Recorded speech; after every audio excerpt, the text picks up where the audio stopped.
प्रणाम साथियों। आज मैं इस विषय पर बात करूंगा कि ओशो द्वारा दी गई ध्यान विधियां क्या अपने आप में परिपूर्ण हैं या ओशो शिविरों में अन्य ध्यान विधियों की भी आवश्यकता होती है। मित्रों, आजकल ओशो ध्यान शिविरों में ऐसा देखा जाता है कि बहुत से संचालक बहुत सी नई विधियां लेकर के आते हैं और वे शिविर में कराते हैं। और खासकर जो ये नई विधियां होती हैं वो ज़्यादातर मनोरंजन से जुड़ी हुई विधियां होती हैं। इसलिए शिविर में भाग लेने वाले साधकों को वे विधि रुचिकर लगती है और शिविर भी बड़े आनंद से मनोरंजन से के साथ संपन्न होते हैं। लेकिन क्या ये जो ध्यान विधियां नई नई रोज ध्यान विधियां हम शिविरों में करते हैं, क्या ये साधना के दृष्टिकोण से उचित है या साधना में ऐसी ध्यान विधियां जो रोज नित्य नई नूतन आती हैं हमारे लिए बाधक है। इस विषय पर आज कुछ बात करेंगे। मित्रों, प्राय जब हम कुछ ध्यान विधियां बार बार कर लेते हैं तो मन का एक स्वभाव है कि मन उन ध्यान विधियों से, उन प्रक्रियाओं से ऊब जाता है। मन को यह लगने लगता है कि यह विधियां तो मैंने जान ली, मैंने समझ ली, अब इसमें क्या नयापन है।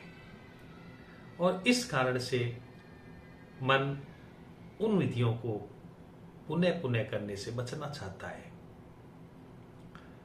और इसी मन की समस्या को समझ करके जो नए नए संचालक हैं ओशो ध्यान शिविरों में, वो नई विधियां लेकर के आते हैं।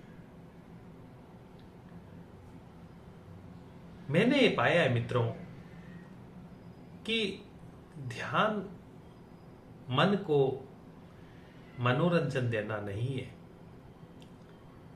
ध्यान मन को समझने की प्रक्रिया का नाम है, ताकि हम मन को समझे।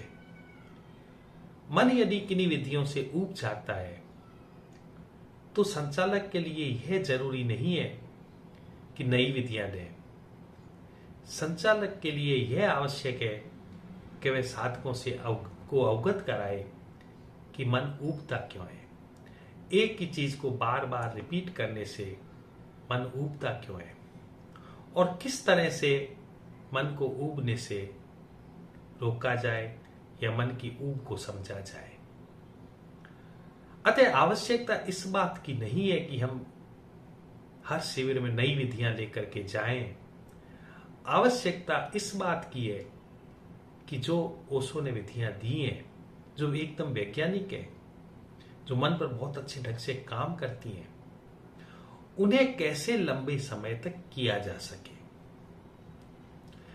मैं जब भी कार्यक्रमों में संचालन करता हूं या भी ध्यान शिविर में संचालन किया है तो मेरा जोर सदा इसी बात पर रहता है कि किस तरह से ओशो की ध्यान विधियों को ठीक ढंग से किया जाए, इससे साधक को समझाया जाए।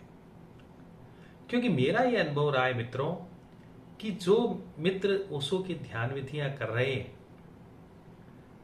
वह यदि ध्यान विधियों से ऊब जाते हैं या ध्यान विधियां उनको ज्यादा प्रभावी परिणाम नहीं देती हैं तो उसका कारण यही है कि ध्यान विधियों को ठीक ढंग से नहीं करते हैं। मैंने ये प्रयोग बहुत सी जगह अपने पर भी किया है और पाया है कि ध्यान विधियों से ऊब पैदा होती है यदि हम ठीक ढंग से ना करें। तो आवश्यकता इस बात की है मित्रों कि ध्यान विधियों को कैसे किया जाए, ना कि कितनी ध्यान विधियों को सीखा जाए और नई नई ध्यान विधियों को जाना जाए। यह ज्यादा महत्वपूर्ण नहीं है। तो जो आजकल शिविरों में बहुत नई ध्यान विधियां दी जा रही हैं, वह साधक के लिए बहुत ज्यादा लाभदायक नहीं है, क्योंकि एक तो वह समूह को आकर्षित करने के लिए ध्यान विधियां बनाई जाती है। ज्यादातर ध्यान विधियां ग्रुप के लिए होती है और हर वक्त हमारे पास ग्रुप उपलब्ध नहीं होता है। हम जब भी ध्यान प्राय करते हैं तो अकेले में करते हैं, तो अकेले में वह विधियां ज्यादा कारगर नहीं होती हैं जो मनोरंजन के लिए बनाई जाती है। इसलिए ध्यान शिविरों में जो मनोरंजन के लिए विधियां बनाई जाती हैं वे हमारे लिए दूरगामी परिणाम नहीं ला सकती हैं।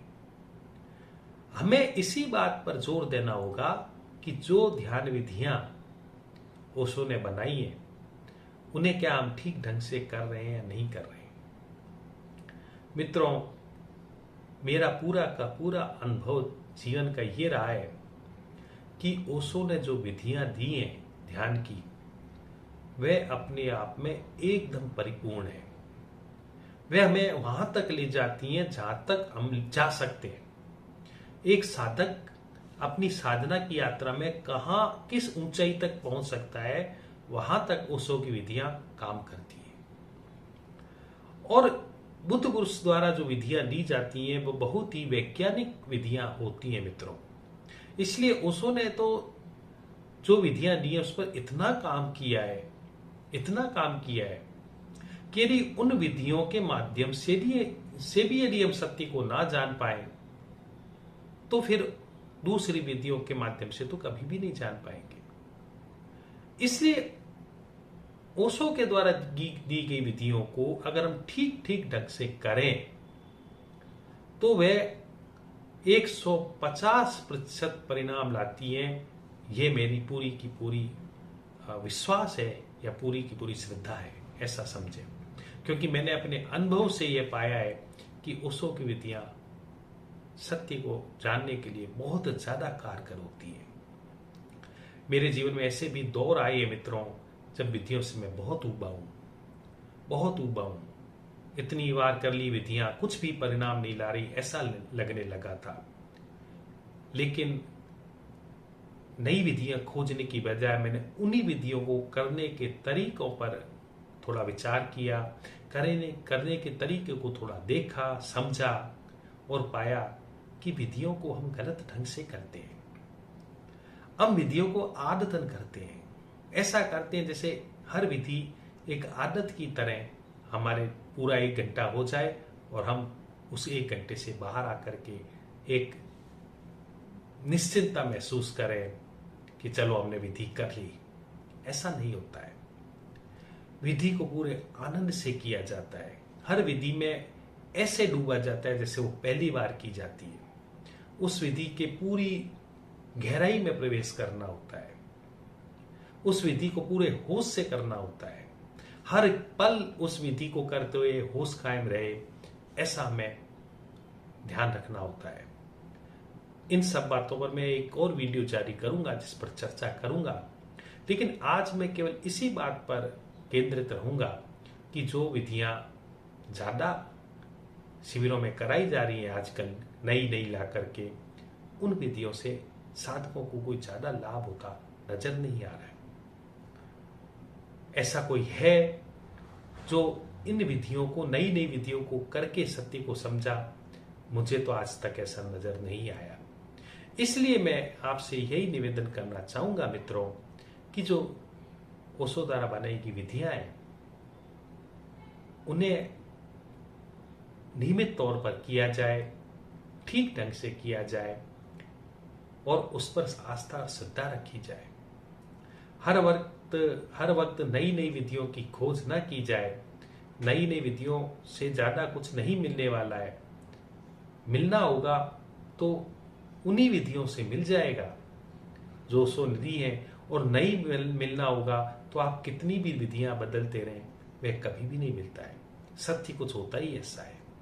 इसलिए इस पर फिर कभी चर्चा करेंगे, लेकिन आज मैं जो बात इतनी कहना चाहूंगा कि मनोरंजन के माध्यम से सत्य उपलब्ध नहीं होता है।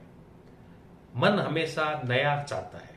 मन को हमेशा यह होता है कि कुछ नया मिले, और यदि विधियों के लिए भी हम नई विधियां खोजते रहे तो फिर हमने इस मन को ही और ज्यादा मजबूत किया, इस मन को ही और ज्यादा भोजन दिया।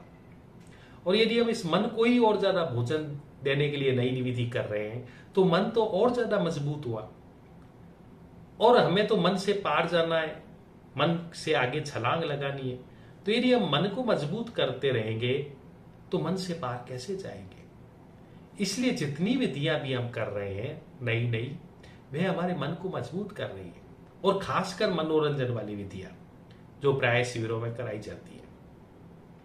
इसलिए यह ध्यान रखा जाना चाहिए हमें कि वास्तव में जो पुरानी विधियां ओशो ने दी हैं उनको ठीक ढंग से पहले पूरी तरह से करके देखें, और उन्हें हम ठीक ढंग से करके यदि हम आगे यात्रा में बढ़ेंगे तो पाएंगे वह विधियां ही हमें मंजिल तक ले जाने के लिए पर्याप्त है। बहुत बहुत धन्यवाद।